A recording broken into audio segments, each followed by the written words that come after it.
Just mention and your position, okay? And then after that, we will go into the formal opening and other remarks. David, over to you. Thank you. Morning, everyone. My name is Impala Nyisentongo from the New Vision. Good morning, everyone. I'm Betty Zwa. I work with CBS Radio. Good morning, everyone. My name is Lubega Emmanuel. I work for DW Radio German. Good morning, everyone. My name is Isari Andrew. I work with Africa Humanitarian Action in the sector of public health. Hi, good morning. Caroline Lai, International Rescue Committee. Good morning, everyone. Laura Cunial. I work with the Norwegian Refugee Council and I'm leading our legal aid work. Thank you. Good morning, everyone. My name is Binia Meles. I'm from Aspire Digital Hub. Good morning, everyone. My name is Umba Peter Bosco. I am project coordinator for Kandakiat Women Organization for Development. Good morning, everyone. Melissa Chaine. I am the National Project Coordinator, Digital Skills and Microwork with the International Bar Organization. Good morning, everyone. Happy Ainom Gisha. I work with Action for Development, ACFOD, as a Programs Manager. Morning, everyone. I'm Sifa Kairi. I'm from NRC. Good morning, everyone. I'm Anuka Bedosh, and I'm here with the Cultural Avenue. Good morning, everyone. I'm Sacha Gasselin, and I'm here also with the Cultural Avenue. Good morning, everyone. I'm Junior Shabusha, ED at Soccer for Social Impact, a refugee-led sport for development organization. Good morning, everyone. My name is Moses Okwalinga. I serve the Uganda Law Sat as the Chief Executive Officer. We provide legal aid services for refugees and persons of concern. Thank you.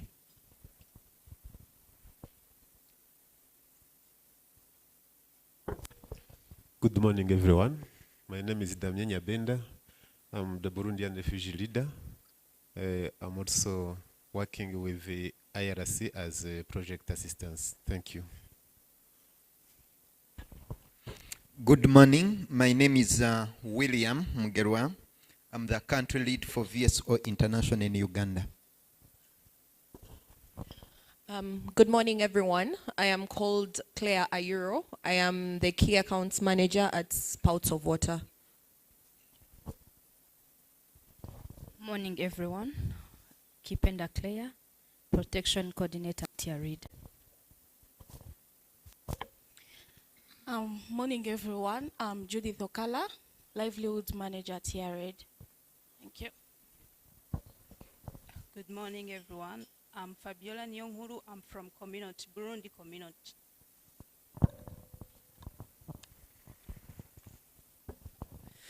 Good morning, everyone. My name is Adriana Franco Chitanana. I'm the country representative for LWF in Uganda, Lutheran World Federation. Nice to be here.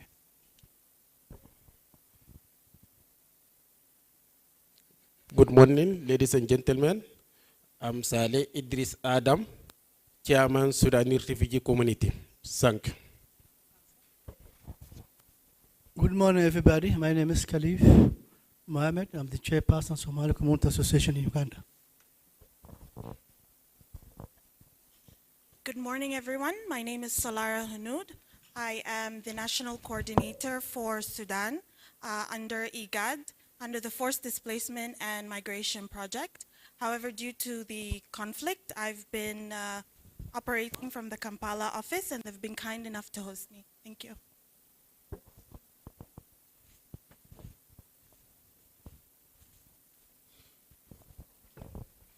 Good morning. I'm called Kiza Anna.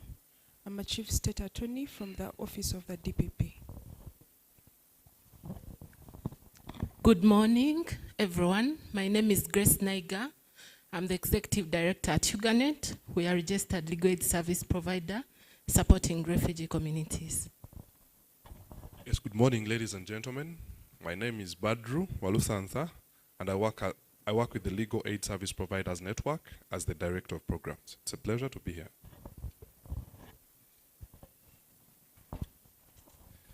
Good morning to you all. My name is Vincent M. Mugabo, Judge High Court Fatpotra. Good morning. My name is Chiria Martins. I'm a Senior Principal Magistrate at LDC Court. Thank you.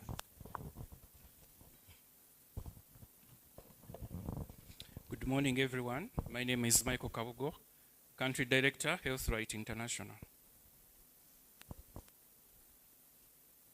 Good morning, everyone.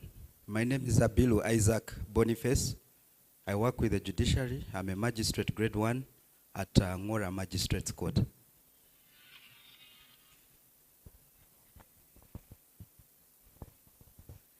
Good morning, ladies and gentlemen. My name is Grace Mkwaya Lule. I work with Platform for Labor Action as the Executive Director. Good morning, everyone. My name is Linda Hongo, working as a Program Manager with Church World Service Africa. It's a new organization in Uganda. We are about an year old here, but we've been in operation for several years, mainly operating from Kenya. Glad to be here. Morning to you all. I am Omega Bengana. I work with the Federation of Uganda Employers. We are the voice of employers.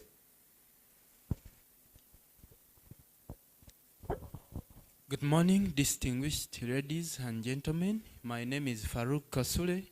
I work with New Vision, Uganda's leading daily newspaper. I'm happy to meet the beautiful souls here. Good morning, everyone. I'm called Rosa Mpurira. I'm a communications officer attached to the Judiciary. Good morning, ladies and gentlemen. Daniel Nalukeng is my name. I'm the Judiciary Multimedia Officer.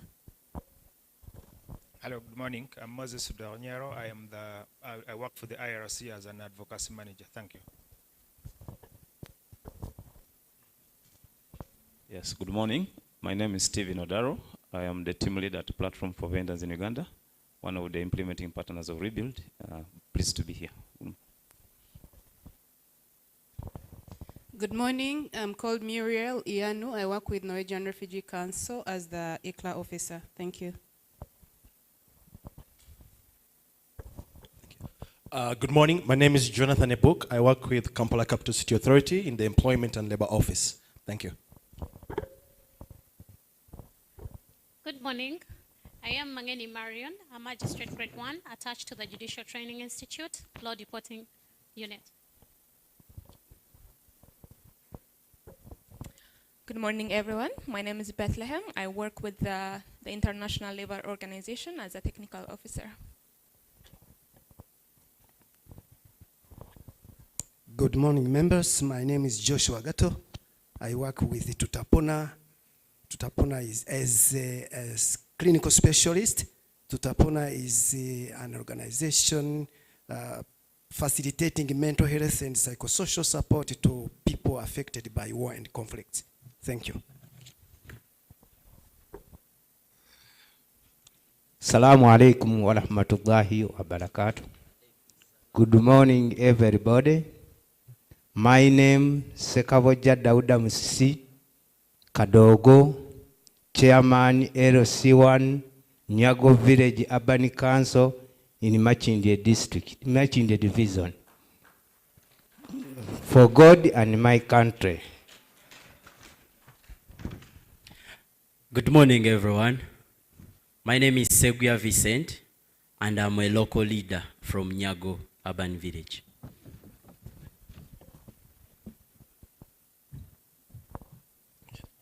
Good morning, everyone. I'm Kakonge Peter, Assistant Commissioner of Police, Police Coordinator, Refugee Affairs. Good morning to you all. My name is Douglas Singiza.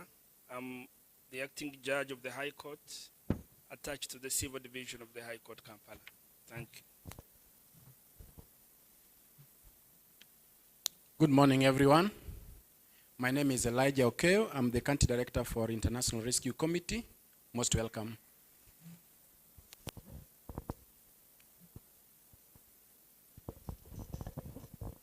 Good morning, everyone. I am Christopher Okware, Assistant Commissioner of Prisons, responsible for prisoners administration. Thank you. Good morning. I'm Christopher Madrama, Justice Supreme Court.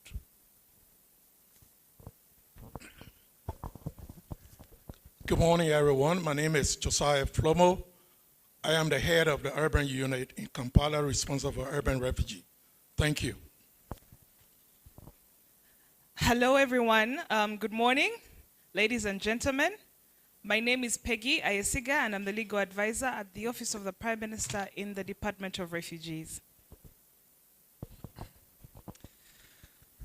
Good morning, everyone. I'm Innocent Ndahirwe. I'm working with the Intergovernmental Authority on Development, IGAD. Formerly, Peg is my successor. So most of you, I know you attached me to Office of the Prime Minister. So I'm now with IGAD. IGAD is an 8-member government, intergovernment body, and I'm their country or national coordinator for Uganda on refugees and migration matters. I thank you.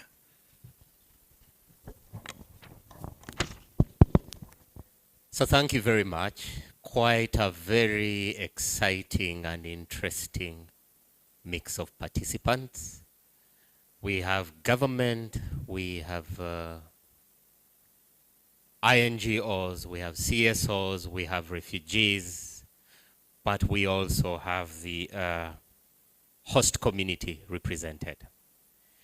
So without much ado, recognizing the country director for the International Rescue Committee, Mr. Elijah Okeo, without whose support this could not have been possible. It is, I think, coming at the end of a 2.5-year journey, and the IRC has been working very closely with the judiciary and the DCC in the different jealous institutions, both within Kampala and across the country to deliver this. So thank you to him. Recognizing Honorable Justice Christopher Madrama of the Supreme Court, who has also been the chairperson of the Judiciary Select Committee that actually led the development of this handbook after interagency analysis of the gaps that needed to be addressed, but also ensuring that the document is quality assured to the standard that the justice delivery side will find helpful and useful. I also wish to recognize the judges of the High Court present here today.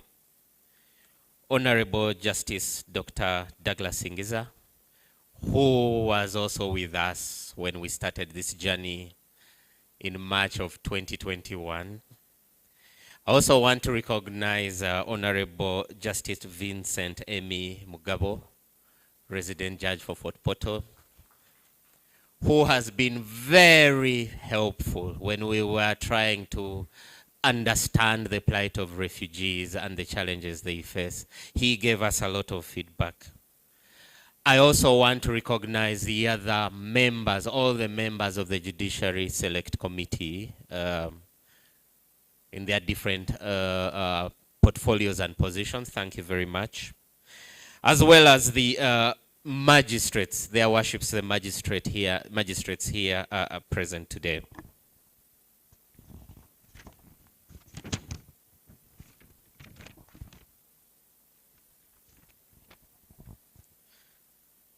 Also for recognition is the Assistant Commissioner of Police, Coordinator for Refugee Affairs, Mr. Kakonge Peter. The Assistant Commissioner of Prisons in charge of Prisons Administration, Mr. Okware Christopher.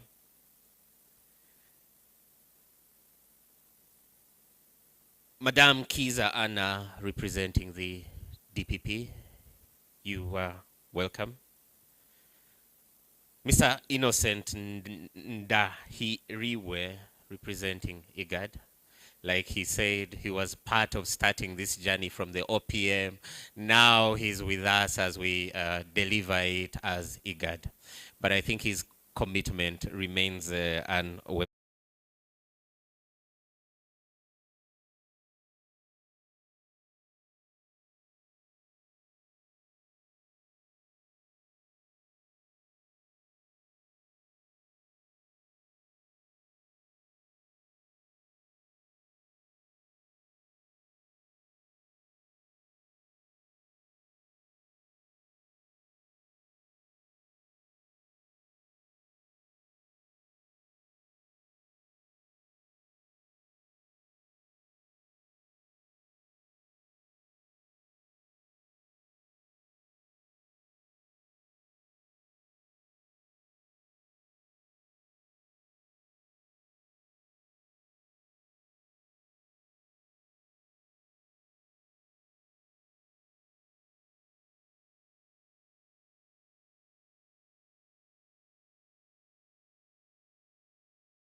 this handbook would not have been possible without that environment that the government of Uganda has created.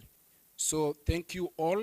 All of us, we are in this room because we are participants in one way or the other in our efforts towards helping refugees. And legal access is a key aspect of what we do. So this handbook will be a crucial document that would help us in the implementation, but also in creating awareness with our teams, especially also when engaging with the judiciary officials. This is a good reference document to help in bringing together different aspects of law that concerns refugees in Uganda. So with that few remarks, I would say thank you very much, and once again, karibu.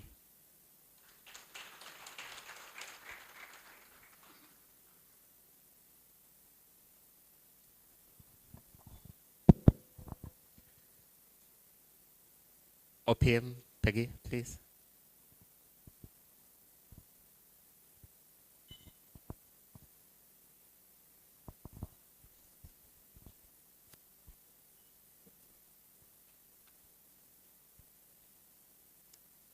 Good morning once again. When you are in a room full of distinguished military officers, you notice that they will salute one another. When you're in a room full of distinguished legal minds, I do not know whether we salute or make a small bow, but I hope by the end of this meeting we will have knowledge of that. Honorable Justice of the Supreme Court, Christopher Madrama, Honorable Justice Dr. Douglas Singiza, other distinguished judges and magistrates, the Country Director of IRC, representatives of government at the national and international level, our partners, I greet you all. Once again, my name is Peggy Ayesiga. I'm the legal advisor at the Office of the Prime Minister. And I would like to commend the efforts of the IRC and all the partners that have worked to support the efforts of IRC in responding to the humanitarian and development needs of people who have been forcibly displaced. This is very important because all our efforts are being turned towards upholding and respect for the human rights of those whom we are serving. Ladies and gentlemen, access to justice is crucial for the restoration of the dignity of the people whom we serve, especially the knowledge of and access to legal remedies in this regard. It goes a very long way. So once again, a huge thank you. This will facilitate government's efforts towards the enforcement and the respect for Article 8 of the Constitution of the Republic of Uganda as a whole, and other rights which have been listed under the Refugees Act for the benefit of our asylum seekers and refugees. These are not only involve the right to access justice, but also the economic, social, and cultural rights, because they all go hand in hand. Without one, you cannot have the other.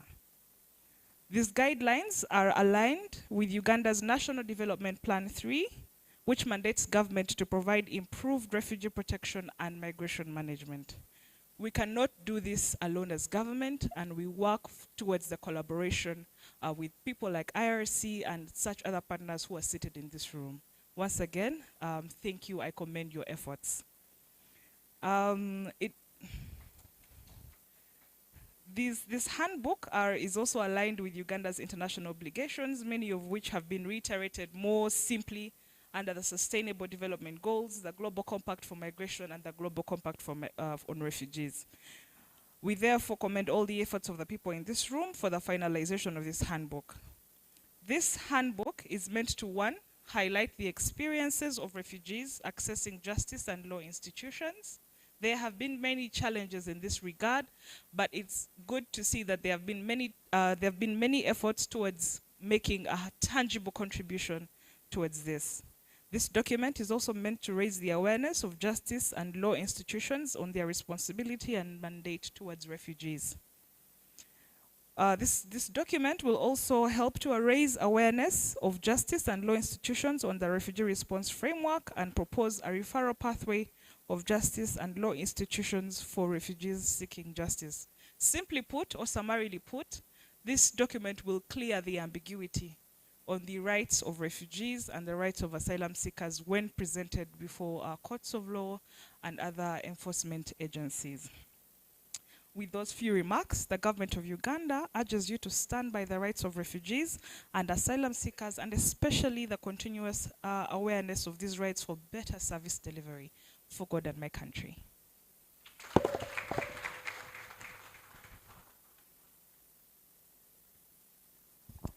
Thank you, Office of the Prime Minister. UNHCR, please.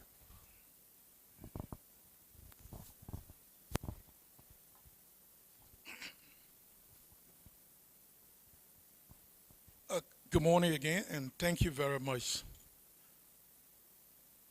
All protocol observed. I'm sorry, I'm not familiar with all of the protocols and names, so all protocol observed.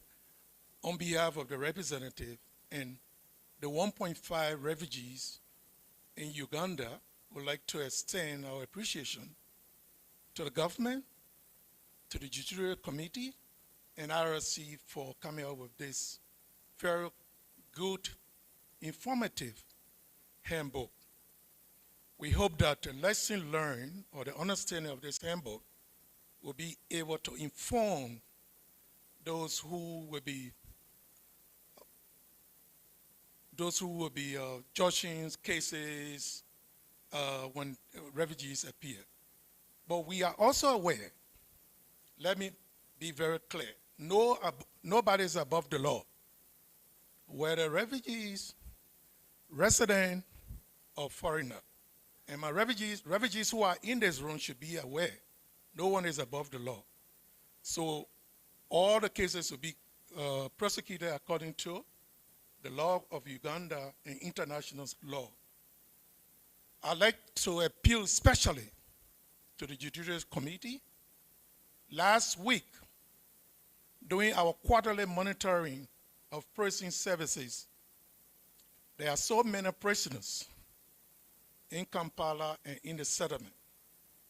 I hope this instrument that is going to be launched today will be used to fast track some of these cases, sentences provided, appeals provided.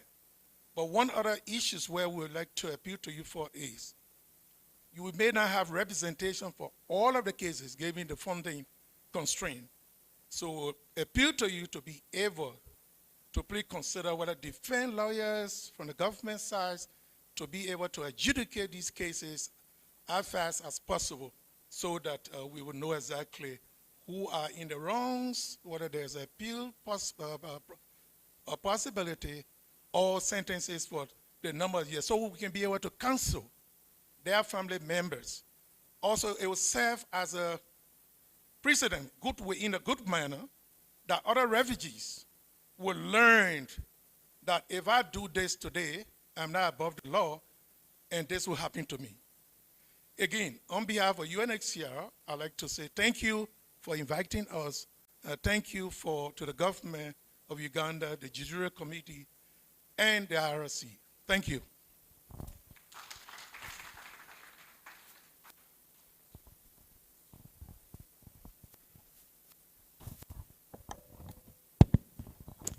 Thank you. I think he raises very key issues, practical issues, and a plea around refugees, especially after they have entered the criminal justice system, and what we can do to support them as actors in the room. So I'm very happy to invite Honorable Justice Dr. Douglas Singiza. Dr. Singiza is going to give us a synopsis of where the handbook came from and where we hope to go with it, in line with some of the comments that have been raised. Thank you, Doctor.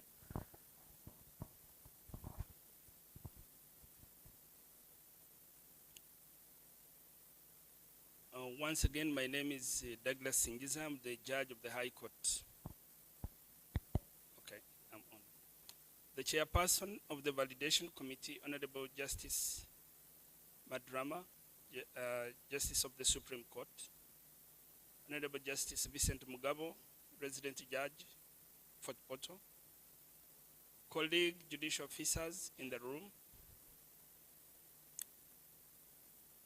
representatives of the central government and local governments in the room, refugee agencies who are actually our funders, I'm told, members of the academia represented by Professor Sadat,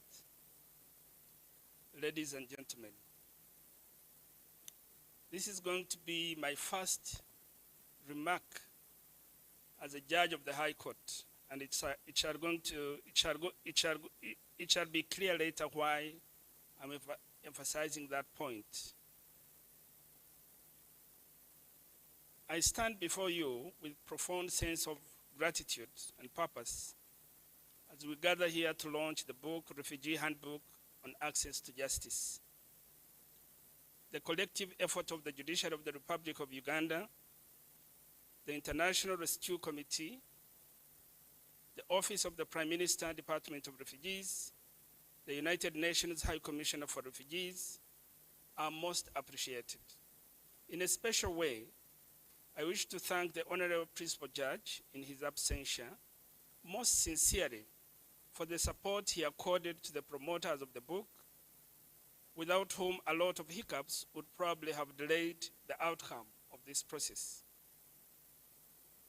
And on that note, I would like also to thank in a special way the country director of IRC, Mr. Elijah Okeo, Madame Valentino or Valentine Namakula, in absentia, from Center for Justice Studies and Innovation, Mr. Tito Biancha, Madame Tina Karitani, these were the engines reading, members from the Office of the Prime Minister and the UNHCR, who are the head implementers of this project.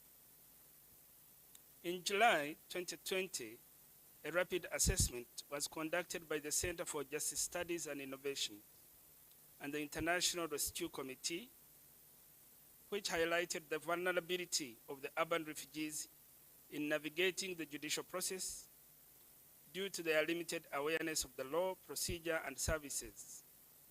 Refugees often encounter barriers such as language, cost, and complexity when trying to access frontline workers in the justice system, making their everyday transaction and seeking redress very challenging. Consequently, many persons then resort to informal dispute resolution methods with a high risk of violence and right violations faced especially by women and children. In March 2020,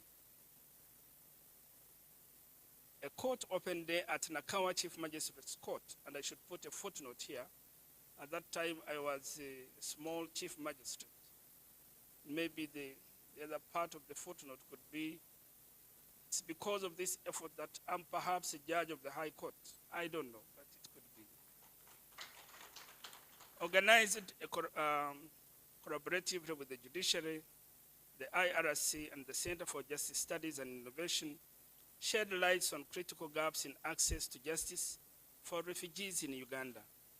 These included non-recognition of refugee IDs and related documents in court for bail, prolonged detention in immigration facilities, stagnant case progression at police, and landlord abuses of tenants' rights. All this exacerbated by COVID lockdown. It was further established that language barriers hinder the understanding of the court processes, limit the awareness of court procedures, frequent case transfers without informing complainants, and the need for refugees and asylum seekers to better understand their responsibilities upon obtaining their refugee status. So the question then becomes, what trigger caused this book?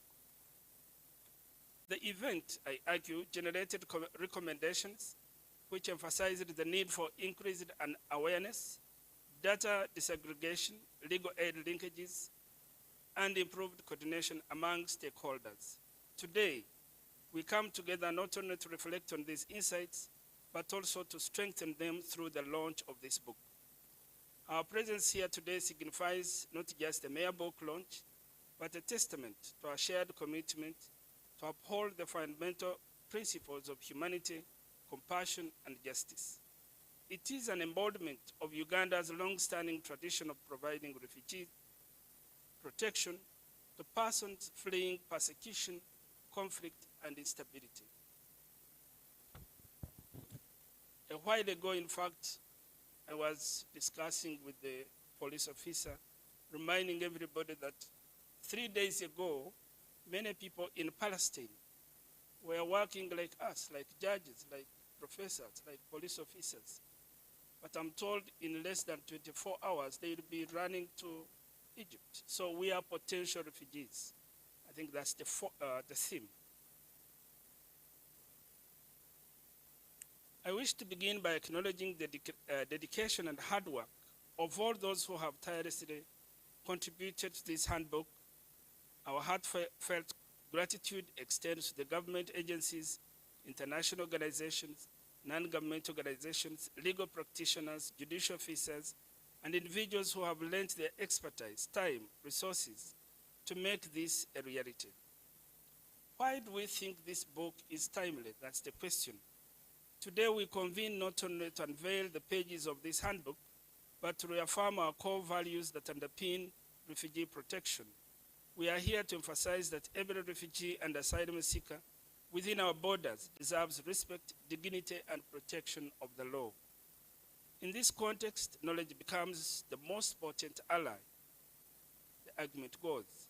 We recognize the critical importance of bridging the knowledge gap among justice actors, humanitarian workers, stakeholders involved in refugee protection, etc. The Refugee Handbook serves as a beacon of knowledge, demonstrating the complex landscape of refugee policies, laws, and documentation in Uganda. It empowers judicial officers and stakeholders with insights needed to navigate the intricate terrain. This handbook is not merely a compilation of policies. It's a catalyst for change. It's a tool that will empower you, our stakeholders, to make informed decisions and to take meaningful action that improve the lives of refugees and asylum seekers. As we launch this handbook, we anticipate wide-scale impact that transcend the pages within. We envision judicial officers who are better equipped to deliver justice to the refugees, ensuring that their rights are protected. We foresee legal practitioners who can provide more effective counsel to those in need. We envision a collaborative effort across sectors that fosters a more inclusive society. In this handbook, as I conclude, we aim to enhance access to justice for refugees in Uganda, providing them with protection they deserve and the opportunities they need to rebuild their lives. It is our collective responsibility, therefore, to ensure that the knowledge within these gaps is translated into action.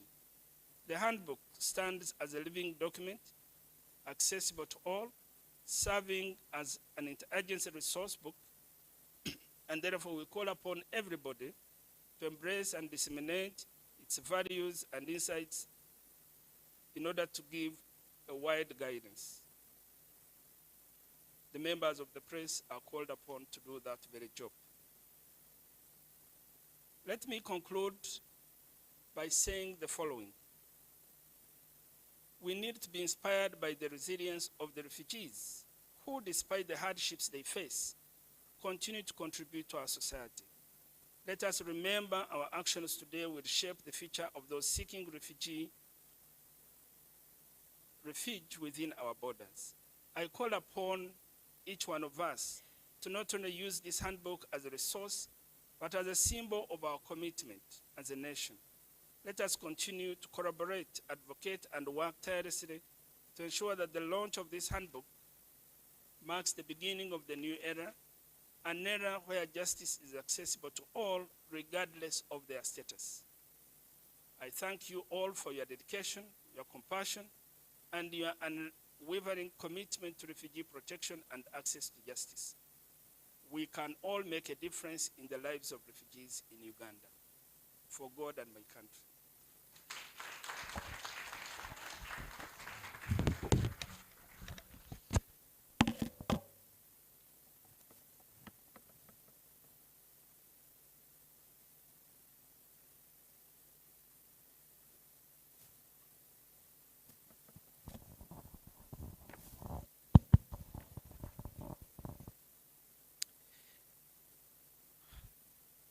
So thank you, Honorable Dr. Singiza. As is the tradition when we are talking about refugees, we should also hear from refugees. So as part of the agenda, you may not see it on the program that I have shared, but as part of the agenda, we are going to hear from a refugee who has benefited from, I think when you look at the billboards, they say rebuild. Is Tina in the room? Tina? Moses? Moses, please come.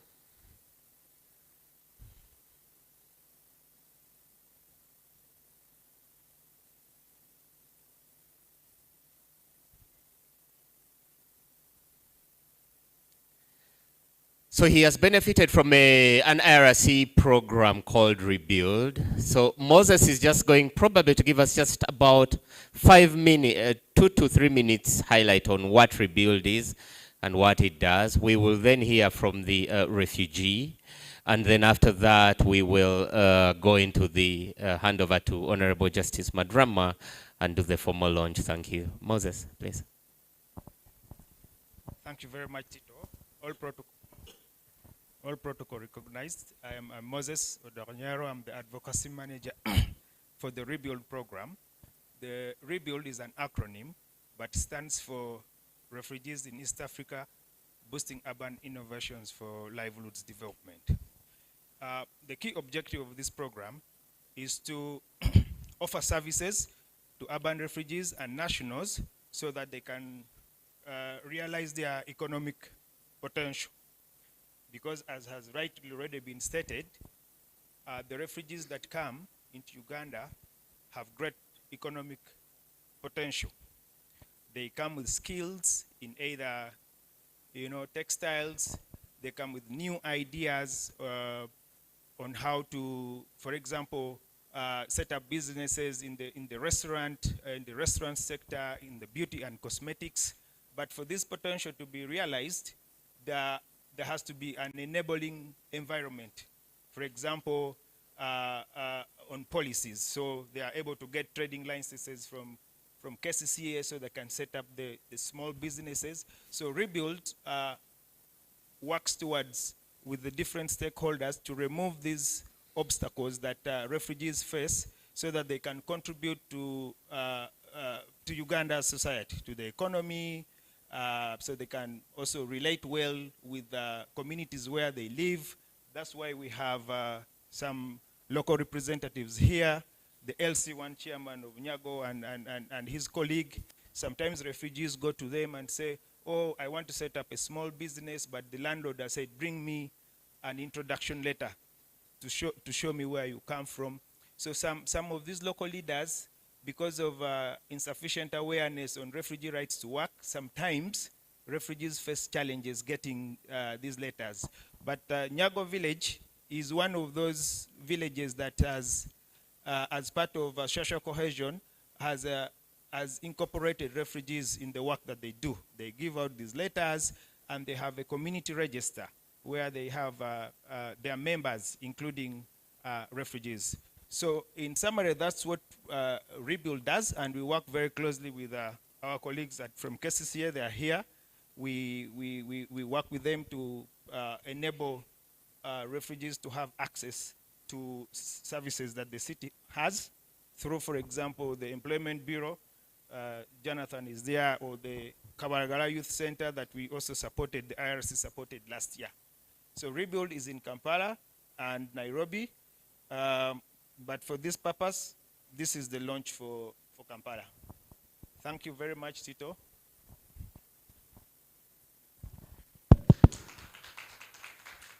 Thank you, Moses. So I'll invite Meles just to share his experience as a refugee in Uganda. Thank you. Good morning, everyone.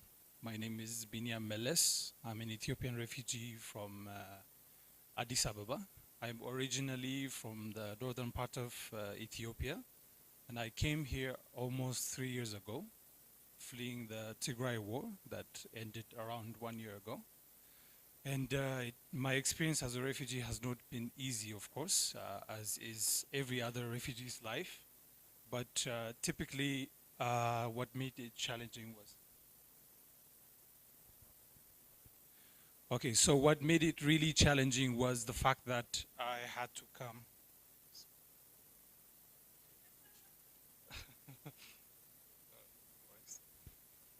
So what made it really challenging was the fact that I was not in a very mentally stable place to be able to survive and actually get somewhere as a refugee here in Kampala. So I'm just going to share with you my brief story. So I arrived here around December of like 2020. So that was a very challenging time for me to come. War had just started, and so the only thing that was on my mind was actually saving my life. I couldn't bring my documents. I couldn't bring any of the credentials that I had.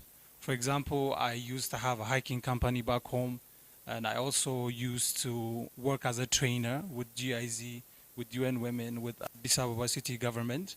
But after that, after I left the country and came here, I had to start from zero. There was no support that I was getting. And I now own Aspire Digital Hub, which I will come to towards the end.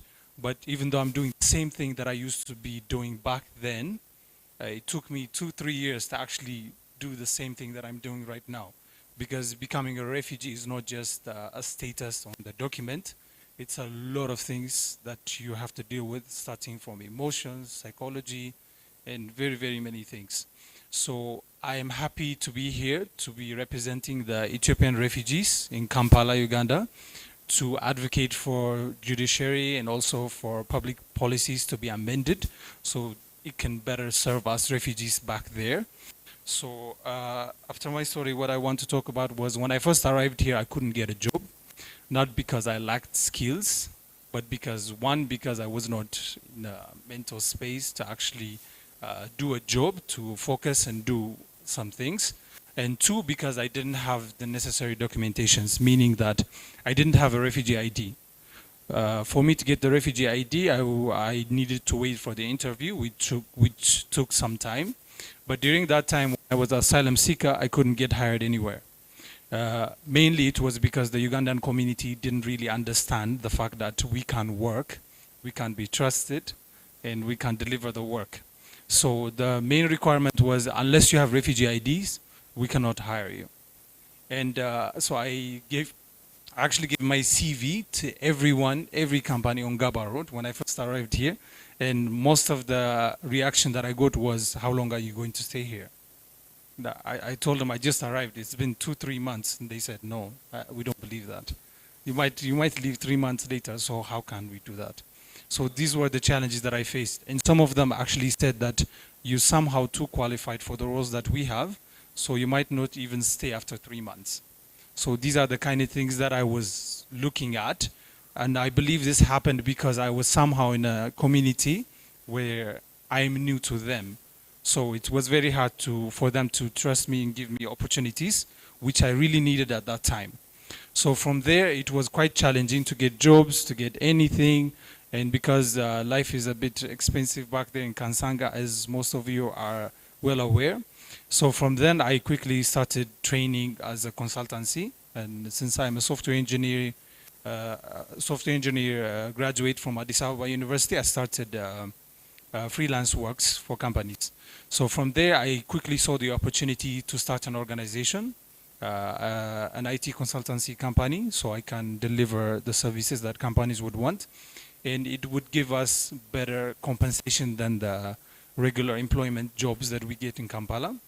Because coming from Kansanga to town, then town back to Kansanga, I would finish the money in Boda. So that was the challenge that I saw. But when I wanted to start the organization, even though the organization was actually making money for quite some time, I couldn't register it again because I didn't have refugee ID. So those were the problems that I faced. But right when I acquired it, then I went on to doing that. So the other problems that I saw was when I was an asylum seeker, I couldn't access SIM cards, bank accounts, job opportunities. Of course, I've mentioned already. But I believe that these things should be amended.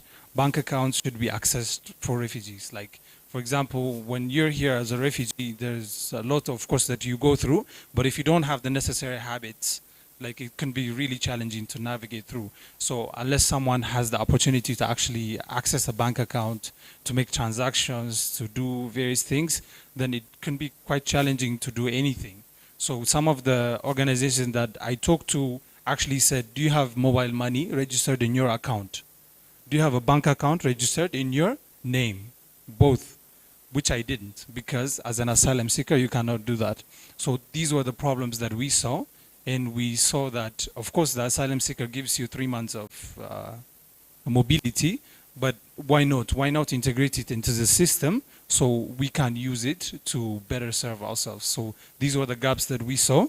And of course, as I mentioned, I ended up registering the company afterwards. But so the problems that we saw as refugees back there is that these limited services actually prohibit us from doing many things, from becoming self-sustainable, which I believe the Ugandan government and the NGOs and the organizations want. But for us to be able to be self-reliant, it would mean that we have to always be served in a way that the Ugandan community is served. And when it comes to judiciary side, I've seen many refugees from my background saying that whenever they want to go to the court, they feel that they will not be heard as much because as long as you have national ID, it can be, as long as you don't have national ID, it can be very challenging. So these are the things that I believe sensitization can come into play. So if the Ugandan community accepts that refugees can do so many things, refugees can actually get those services even in the judiciary system, it can be really, really amazing, and it would revolutionize our lives. And I think in regards to policy in judiciary, I think these are the main things that I would want to mention in terms of getting the right services and at the same time being able to be recognized as a somehow normal Ugandan just with the refugee ID. So this was my experience as a refugee here. But on top of everything, I would like to say thank you for the Ugandan government and the Ugandan host community for accepting us and giving us a home. Even though there might be problems, it has always been a relief being here in Uganda. And I actually consider myself as a Ugandan these days because I somehow integrated well to the Ugandan community. So I believe if you guys could help us like bridge these gaps, we would find it quite interesting to stay in Kampala. Thank you so much. Thank you, Miles. We are going to close the loop. Like we say, we operate within a local or host community. So we are closing this loop before the launch by inviting our KCCA representative. He's with the KCCA Employment Bureau, Jonathan, to come and tell us about some of the beautiful work they are doing to support refugees. Thank you. Thank you very much, Tito. All protocol observed. Good morning. My name is Jonathan Ebuk. I work with KCCA. We have what we call a public employment center. Most of us call it the Employment Services Bureau. And we have the Kabalagala One-Stop Youth Center. These centers have been in existence since 2014. And we have been working with different partners to support the young people in Kampala with skills and also job linkages. So one of the projects we've been running in partnership with UNDP, IOM, even the ILO, is to support refugees with skills, mentorship, and a bit of career guidance so that they are able to fit into the communities. Because most of them, when they come into the city, they are looking for opportunities. But they need to be guided. So we have created up these centers that are mainly focused on supporting people between the ages of 18 to 35. And most of them have been able to find employment. For instance, the refugees we work with, most of them find work in the blue-collar sector. And most of the graduates that come in from different parts of Uganda, or Kampala especially, they get jobs within the communities around them. But one of the things we are now benefiting from is this partnership with IRC, where we have been able to get equipment. We have been able to get ICT equipment to enable them with IT skills. We have also been able to get some facilities like tents, chairs, so that we can be able to host quite a number of these young people. Our centers are mainly located in Nakasero, which is more urban, and we also have one in Kabalagala, just behind Equity Bank. And all these are centers that are owned by KCCA. Our plan is to have more centers within the 5 divisions of Kampala, but now we have only started with 2.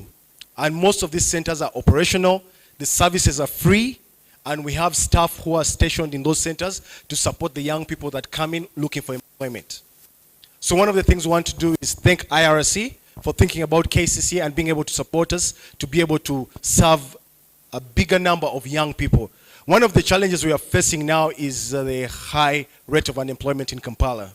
There are so many young people looking for opportunities, and as KCCA, we don't have the resources to do this alone. So we are trying to work with different partners, and we've been very successful. We have about an 80% employment rate of the young people that come to train with us. We train you, and we also link you. We go the extra step. At least try and find employment for you. We have so many industries, we have so many employers. We also work with Federation of Uganda Employers to be able to tie the bolts when it comes to introduction to different companies and also introducing the resource that we have. So we have been very hands-on, and one of the things, not many people believe that government can run a public employment center. Most of the ones that you know are actually paid for. They are private owned and they are for profit. But this is public. Nobody will charge you a shilling, and they actually exist. I invite you all, you can visit the center in Nakasero, it's just opposite Citibank. It used to be the town clerk's residence, if you remember. Then we have another center that was built by UN Habitat in partnership with KCCA. And this center also exists, it's right there. Once you go there, we have equipment, we have technical equipment for the vocational training. And here we have more, it's more like a hub for startups and also for those who are trying to get the practical skills in ICT. So we are actually promoting the smart city agenda by making sure that every young person in the city has some digital skills. Not everybody has it. Sometimes we assume that a big number of young people have these skills, but not so many of them once they get out of university. You realize not many of them can use the different applications. So they get to learn how to use this. And what we are emphasizing is to make sure we have ladies joining the programs, because most of them seem to be laid back when it comes to finding opportunities. So we have to walk with them through this journey. And the refugees are coming in. We have already we ran some programs with InterAid back in the day. And now we are working with IRC to make sure we can realize a bigger impact. Thank you very much. Thank you, Jonathan. I think one of the things I keep hearing about this handbook is after the launch, then what? So I'm happy if you look at your agendas, we have a representative of the Justice, Law and Order sector. She's here for the Senior Technical Advisor, Margaret Ajok. She's the Technical Advisor for Transitional Justice. So after this, what happens? Because JLOS, I think, is also very, very active. It brings literally all the government and justice, law and order agencies together, both government and civil society, around access to justice, but also refugee protection. And thank you, Margaret. Thank you very much, Tito. My lords, your worships, all protocols observed. As my senior colleague Tito has mentioned, I work with the Justice, Law and Order Services Secretariat. As many of you know, JLOS was rebranded to the Governance and Security Program. But within the Governance and Security Program, we have the Access to Justice Program, which is what we work with for access to justice, including access to justice for refugees. Right now, we have proactively secured a 3-year grant from the European Union, which is basically for promoting access to justice and protection and in refugee camps and host communities in northern Uganda. And we are working in 7 districts. We are working in, just pardon me. We are working in Yumbe, and in Yumbe within the Bidi settlement. We are also working in Terego district within the Mvlepi settlement. We are in Madio Kolo district within the Rhino settlement. In Koboko within the Lobele settlement, Moyo, Ajumani, and Lamuo. And the institutions that are supporting the Access to Justice program in these settlements are the Judiciary, the police, prisons, the Director of Public Prosecutions, the Ministry of Local Government. We have the Justice Centers, and also we have the Jail Secretariat supporting the Access to Justice for Children program. So there are 4 main result areas, and the most important is increasing of the JELOS access points. And within that program, we are supporting capital developments in terms of construction of JELOS centers within these settlements. Judiciary, I think, has a grant to build the police as well as the ODPP and prisons. So this is part of the support that we are providing to these settlements. We are now within the 2nd year of implementation. We hope to be done by next year, 2024. And so far, the program has registered quite a lot of progress. We are seeing a lot of attitude and positive change among the host communities and the refugees.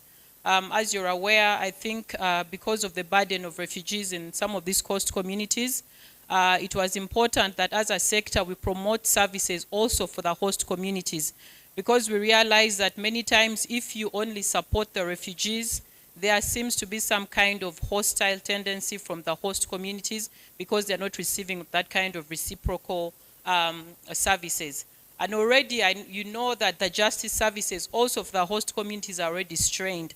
So it's important that as we provide justice services for the refugees, it's also important that reciprocal support is provided for the host communities.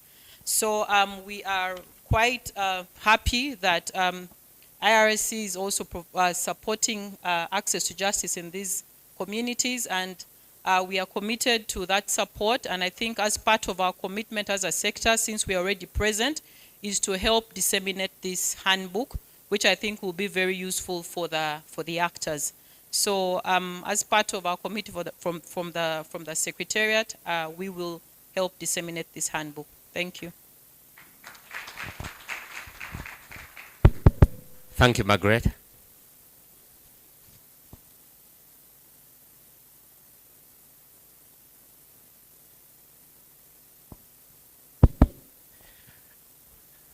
So thank you for your patience. We are going to have a 10-minute tea break as we set up the launch. So in the 10 minutes, please, you can get out and stretch. Just within 10 minutes, I will be reconvening in 10 minutes. Thank you very much. Okay.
Can we please reconvene?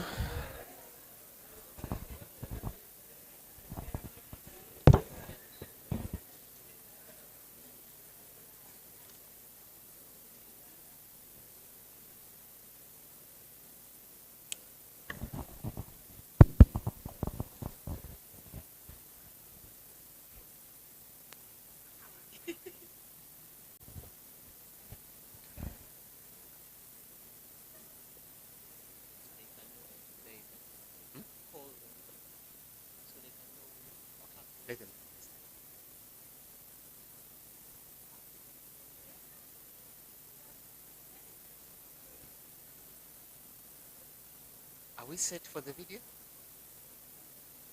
When I say we play, you play. It's the first thing that's going to come on, huh? How long is it?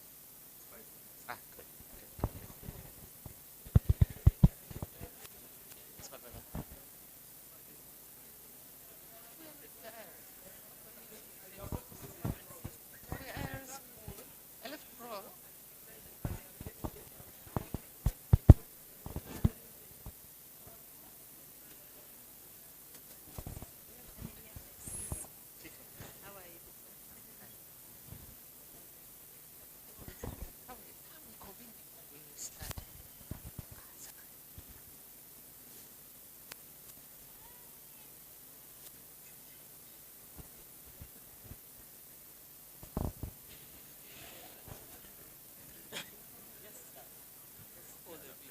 The judge is there. The judge is there. See the high table?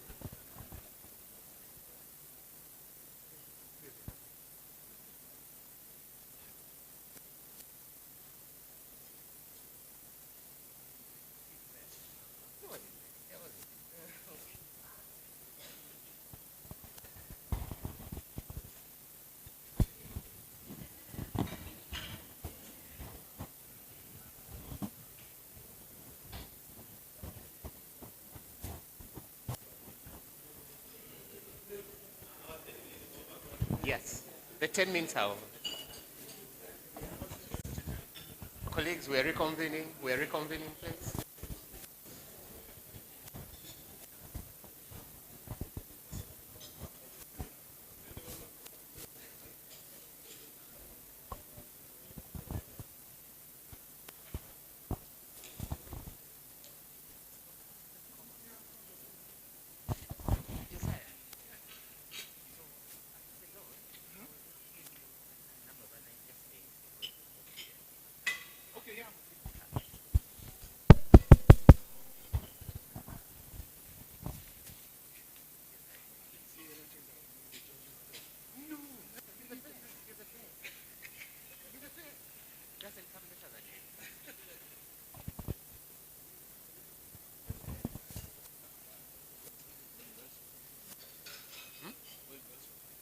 Super.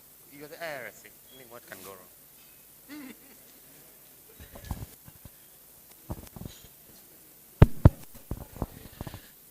Colleagues, I would request that we take our seats.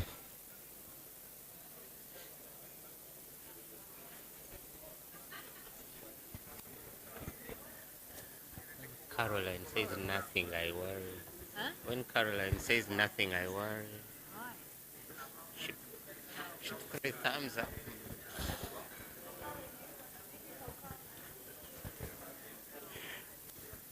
Don't you have something? No. So Bruno said something to me really funny. Yes. He said to me and Dennis yesterday, it was yesterday whenever we had the handbook, he goes, I told Tito I was really confused because I would send Caroline messages updating her that I was going to this meeting and this meeting, and yet she would just give me a thumbs up and not say anything if I took the right thing. Like, what do you want me to say? He told Dennis that this is part of his PME, so he has to deliver. Colleagues, participants, can we please get seated?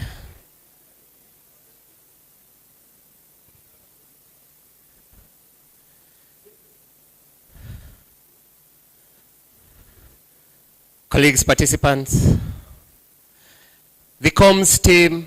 So we are going to have a 5-minute video. We do the launch and then we close. The comms team, are you ready?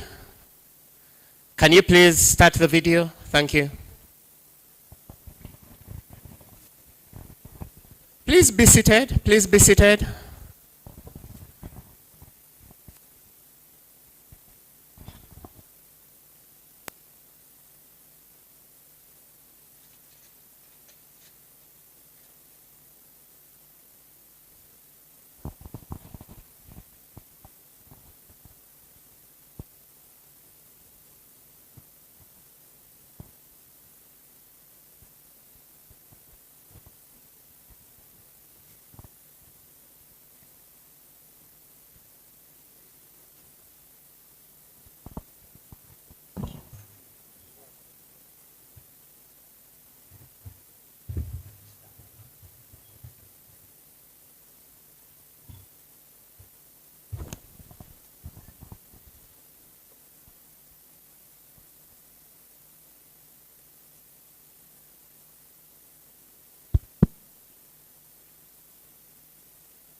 After forming a group, what IRC equipped us after we have formed the group is they gave us some tools to use such that we can at least maybe clearing the land. After that, they gave us some cash, at least to increase the labor, to enlarge our farmland, at least to get something for food, and then something which you can sell, at least, and we get something like money to help us in our families. When I reached here, I was a farmer. Finding a land to cultivate was so difficult because this is a foreign land, and the language also is difficult to approach the host communities. When IRC came in, they brought in trainings. The training helped us to have wider understanding of farming. I got a call from the IRC that I'm already qualified to go to school. So let me get prepared. So and then from there now I've been learning about BCP, that is building and construction. I'm a member of a BCLA group. Saving group is helping me a lot. Without this saving group, I don't know where I am. Because of that group, that's why you see me, I have my sewing machine and my own place.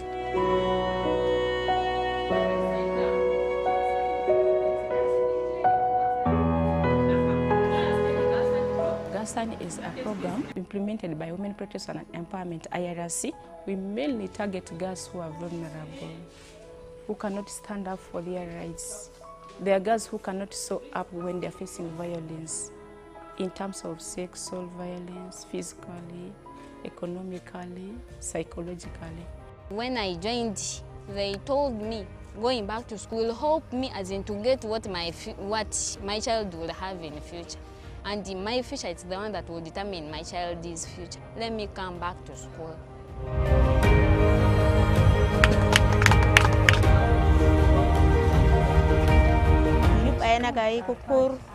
Goso i area kata ni dungla mar hala mo gana patalo ku bon ngo bayla gay ko kon kole jaru bayen nyomot bayen yala kira mo kani si pari kon danyo nyengena ko ju pona ngena group kira tunji pirna geleng kira ge kunyar ju na ngutu age jame sareti tunye ber pirna geleng anye juju ki ngara kinda beri wana gane mo mara ni teline singini nako jugbo na aku bodang bola ki song na bode bobbo na jukin to the group ju na deta go so group ti longo pa ku kaden pae kondanyo.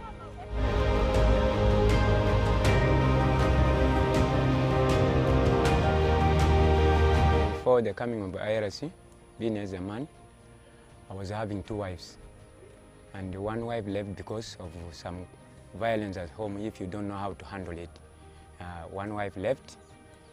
That's why I just remained with one. When the IRC came in, they introduced this program called IMAP. I joined the training. This program here is very nice. It has helped. It has changed my life to be somebody who is model, and I can stand in front of people. Now I'm somebody who is different. I know about the human right and the women rights. Jadi turu gen kina magule dengo le petiti kina na nganjena le dengo kina magule pe kulia di bai. Jadi tina dena a chinju birna mi da kubona le pe togolo na le pe kina kulia kina le pe gedi hinga. Kina magule dengo titi kinda na.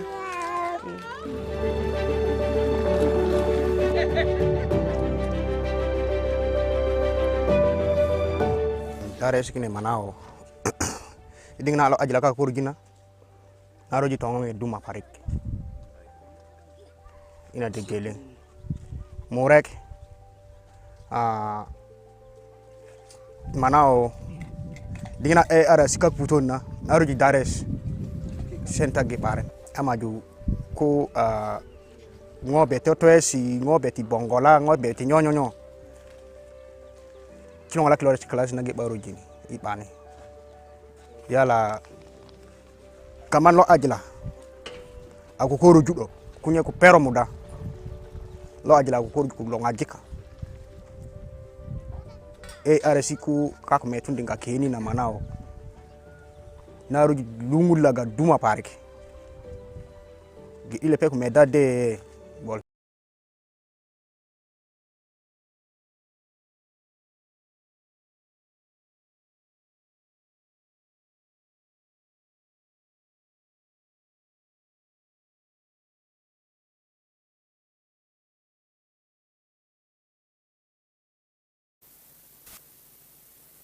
Academia, members of the United Nations High Commission for Refugees, Office of the Prime Minister, representatives from various entities, governmental organizations and international organizations, ladies and gentlemen. It is my singular honor today to participate in the launching of the Refugee Response Book, which is meant to enhance access to justice. This is the culmination of a collaboration with the Judiciary and the International Rescue Committee, as well as other stakeholders and that has been explained here. I don't need to go into the history. We have all heard that. Judiciary in the effort started when a team of judicial officers were appointed around January this year by the Honorable Principal Judge to participate in the evaluation of the handbook on refugee rights and obligations. And this took us to a workshop where we met with various stakeholders to discuss and where possible improve on the handbook in terms of its fitness for objectives which were set. I've had the singular honor of heading the judiciary team, who are all busy people. Some came from up country, since Justice Amy Mugabo had to travel all the way from Fort Portal to attend the workshop. Thank you very much. Dr. Singiza is a very resourceful person in this area.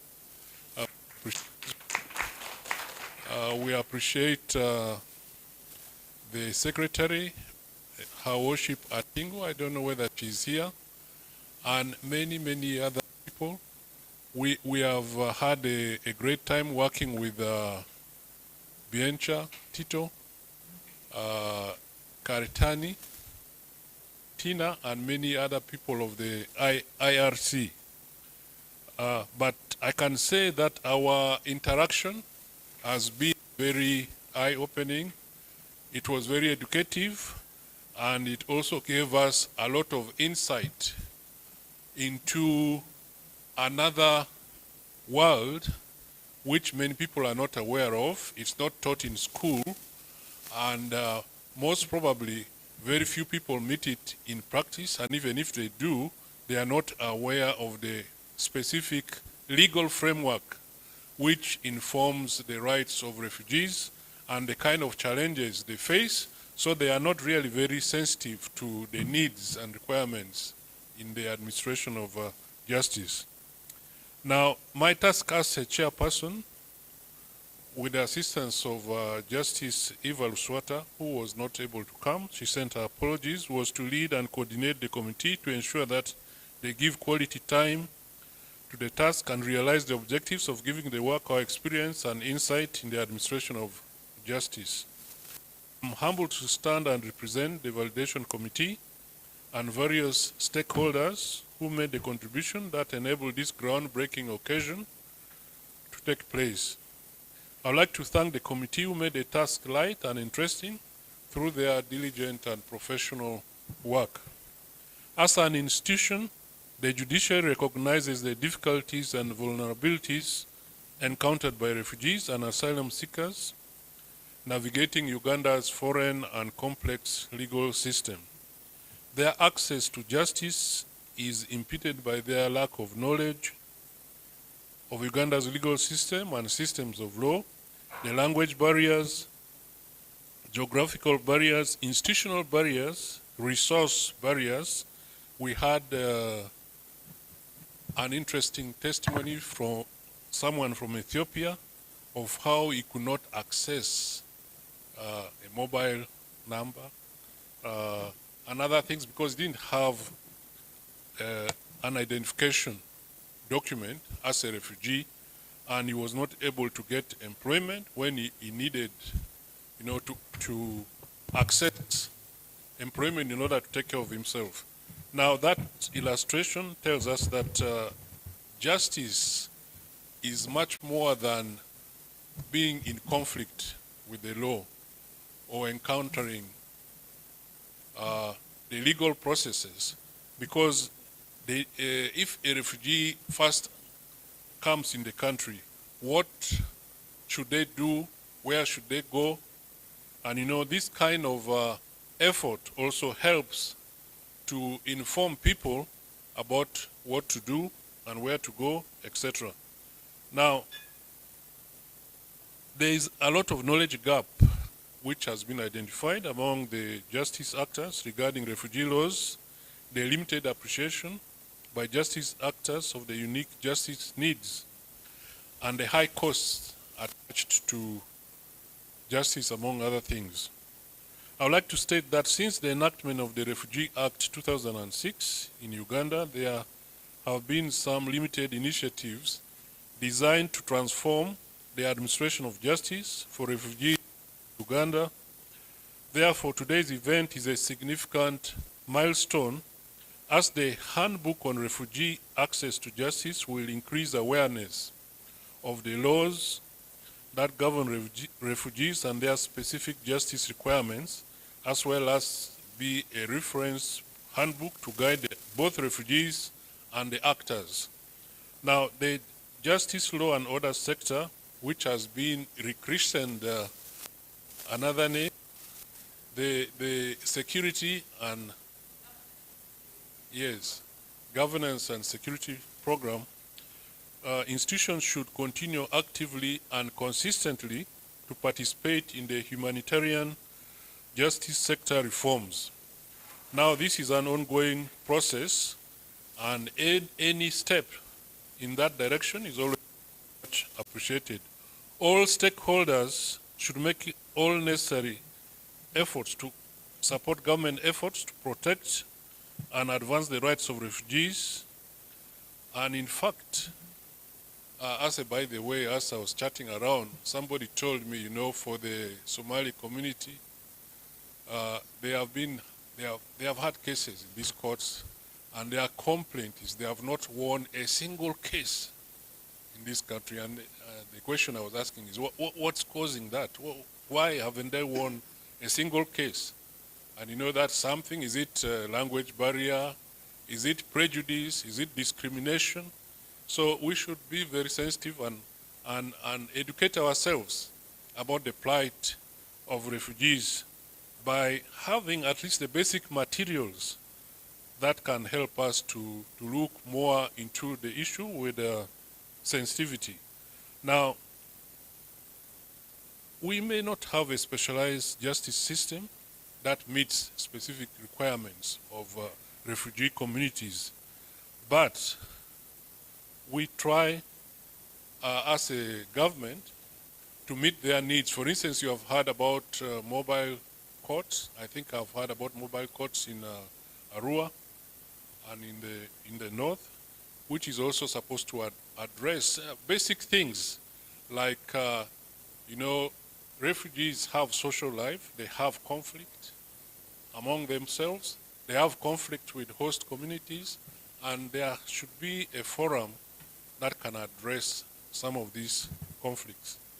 And we should be able to rehabilitate, integrate, and so on. They should be part and parcel of the society, accessing services like anyone else, which is really part of the